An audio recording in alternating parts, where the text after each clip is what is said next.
अभी आपने जो आवाज सुनी वो कोई म्यूजिक नहीं था, बल्कि वो आवाज थी जो अर्थ और उसकी मैग्नेटिक फील्ड स्पेस में जनरेट करती है। और अगले 50 सेकंड्स में आप ऐसे ही और कॉस्मिक साउंड सुनने वाले हैं। तो स्क्रीन पर डबल टैप कर दो और चलो शुरू करते हैं। तो दोस्तों शुरुआत करते हैं जुपिटर की आवाज से।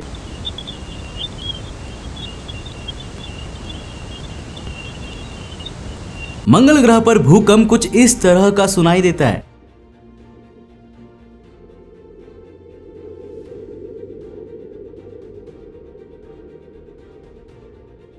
मंगल ग्रह के चांद फोबोस की आवाज तो बहुत डरावनी है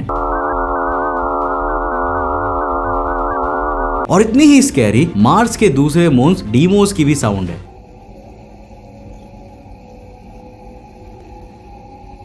अब इनमें से आपको सबसे स्कैरी साउंड कौन सा लगा हमें कमेंट में लिखकर जरूर बताना और जाते जाते सब्सक्राइब करके जाना।